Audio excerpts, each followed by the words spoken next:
before Godwhale sacrificed and Richard Hart tweeted about us, I had never even heard of Somi. I have no idea who he is. There's an actual theory that you are the Godwhale. Oh, man, yeah. I'm like a legend out there now.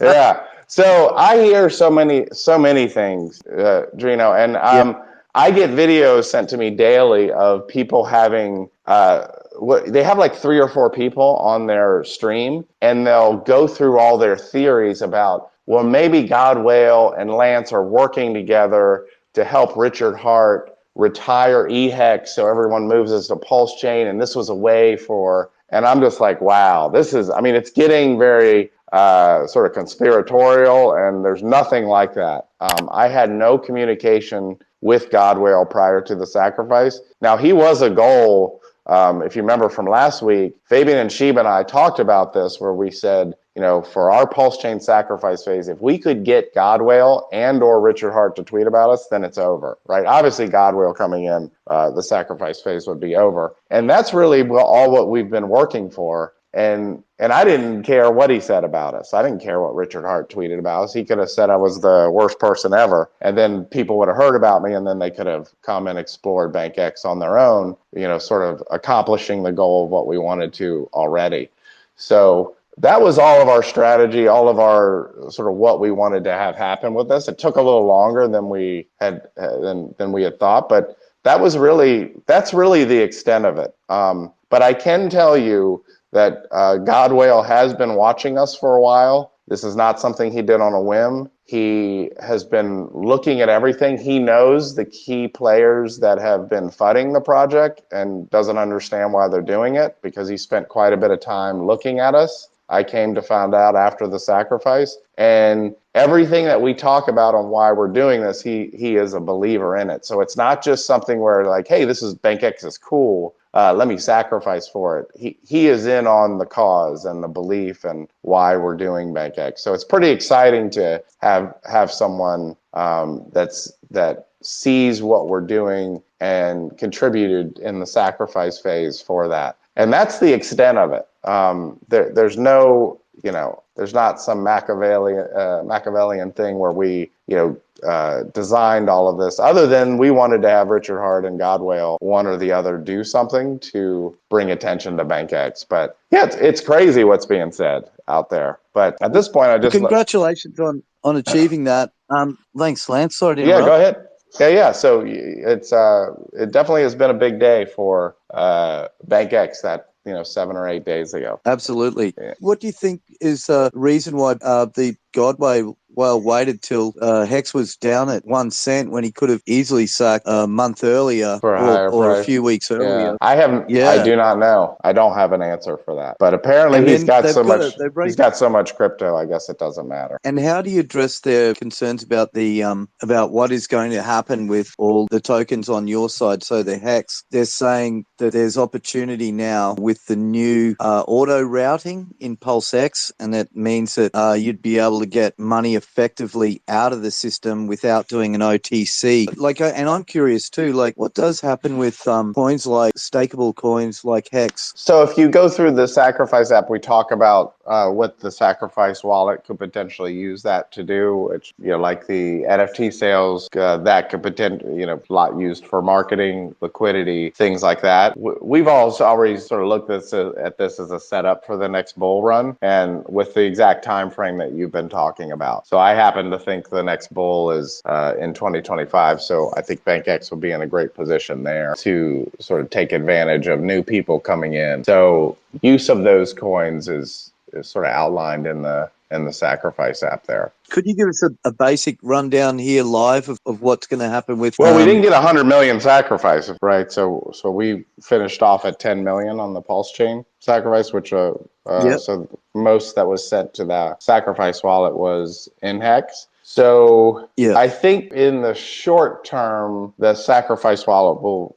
look at some sort of a staking strategy. and then just go from there. All things that would benefit the Bankx system. But I want to be very sensitive to people who, that are concerned about the Sacrafice wallet going on a selling spree. So, which is something I talked about last week. The Sacrafice wallet, that wallet's not here to sort of drive the price of Ehex down, right? So I think that hurts crypto to do something like that to that project. And it just doesn't make sense to. I mean, why would the Sacrafice wallet want to sell down something and get less and less? Just doesn't make sense from a financial perspective. That's right. That's right. Yeah, that looks like Funding Jim. So So Funding Jim, please yes. A lot of unmute people have yourself. talked about Funding Jim. Hey, how's it going? Good. Glad to have a conversation here. There's been a lot of questions from the community side of the Hex enthusiasts and so forth. I was actually part of the Twitter space that Buck Fiat and the famous people were hosting, and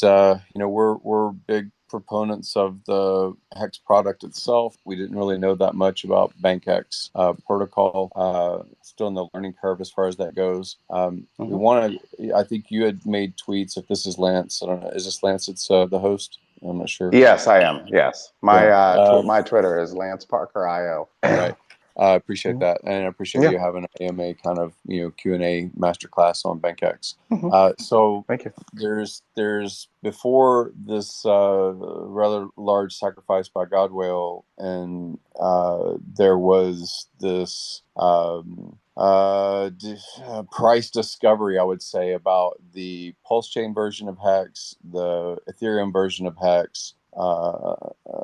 Different factions that have supported Hex, the brand, kind of making decisions about, is it a migration of value, or is it a duplication of value or added value to have two versions on two different blockchains. So I'm one of the leaders of the two chains is better than one narrative. And so I personally, and many others, such as So Are the Antidote or Buck Fiat or some others that really make a lot of commentary over the years about Hex, want to see the value of Ehex continue. And frankly, it's just the uncertainty about the volume of Hex that Bankx controls in that wallet, or the anonymous person or whoever it is that controls the Sacrifice wallet, about intention. So I think that there's been some tweets in the past, or maybe some responses to your previous threads about, are you interested in OTC? And if you are, then that could be offline kind of conversations. Or if you're interested in even creating liquidity pools on things like the balancer fork that PHUX represents, the fork of balancer from Ethereum, because the community wants to rally, and we want to support. Some of us do, definitely OG do, want to support Ehex having value and continue to grow value as this next cycle warms up. So can you give any kind of distilled kind of thoughts about what is synergistic with, if Bankx is going to survive as a protocol, and how it can work with the resource of Ehex brand that it controls? Yeah, I mean, I'd like to see the same thing, Funding Jim, as far as the continued growth and value of Ehex. The OTC sort of thoughts were, people came right to me and said, would you do an OTC deal? And I said, look, we would entertain it, because that'd be a good way not to hit the liquidity pool or cause any sell pressure. But what we found is people were just offering ridiculously low prices, and so it doesn't make sense for us. So I think there's better uses of that that we could do, and I think you might have mentioned some of those. I think where the Sacrifice wallet is leading in the short term is more of a staking strategy, and then sort of make decisions from there. I think that's probably what's going to happen while we see how things shake out. Have you looked at whether it's the native staking protocol of Hex, or if it's the other staking protocols such as hedron and other things, HSI and HSI, or the third options, which are the PHUX balancer protocol? Have you looked at all of those things yet, or are you still evaluating those? I've looked at those, and I haven't. I mean, it could be just the native staking. Do you have any sort of thoughts on which way to go on that? Certainly take suggestions and sort of. Well, I think that some of the people that really are fairly sophisticated about like the analysis of what's a long-term solution to the fear that the community may have around the hex, the sword of Damocles, so to speak, of unknowns. I think that someone like Buck is a CFA. He's done a lot of different products, a lot of audited stuff as well. Someone that at least brand familiar, if not a direct buyout, then like you had said something about OTC being lowball prices. If not a direct buyout, then things that we could basically still say, hey, we want to buy Hex, and we're okay with what market determines as far as value over time, and still allows Bankx to have options about is it unlocked and able to be pulled from a stake. I think that there's been proposals like the native stakes of Hex. I think it needs to be 90 days or longer in order to not have an early in stake that could basically nuke the price of what an early in stake option being deployed. So like there's a lot of nuance about the contract, and we just want to make sure that if you're going to utilize that value to build the brand and product of Bankx and actually have that flourish, we're open to those conversations. Like we want to see everyone win, whether they're whales or minnows in the ecosystem, and especially if they're builders, then we're looking for good actors in the space, and we want to kind of determine that from your protocol and your role. Mm-hmm. Yeah, I'm certainly open to talking with you, Funding Jim, if you want to have a separate discussion about what you would think would be best, and some of the things you might like to see, and so I'd certainly be open to that with what might happen. Great. Yep. So I think that some of the I'll reach out to some of the OG and some of the people that have at least resources as well, if not influence, then resources, and maybe we can have like it would be someone like Buck.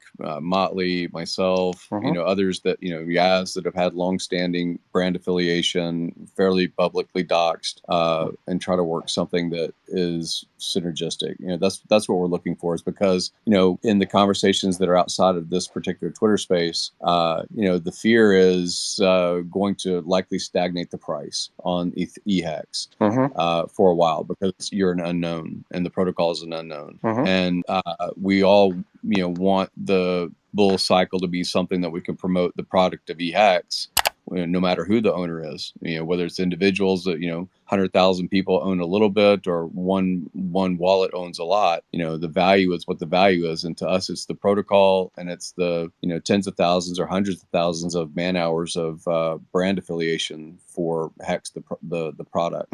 So again, what I'll do is I'll DM both your Lance Parker and this Bankx one, if you control both of them. Yeah, and then I'll try and some kind of private conversation. Absolutely, Funding Jim. The at Lance Parker IO is my personal one, and I regularly check that one. And if you need the link to it, it's in the profile of the Bankx Twitter. Okay, I'll do that. I did have something else I needed to be going to, but I got encouraged to come. Have this conversation. Yeah, I've heard your name several times, Funding Jim. So I'm happy you hopped on. I appreciate it. We'll talk further. We'll talk. All soon. right, sir. Thanks for coming in. All right.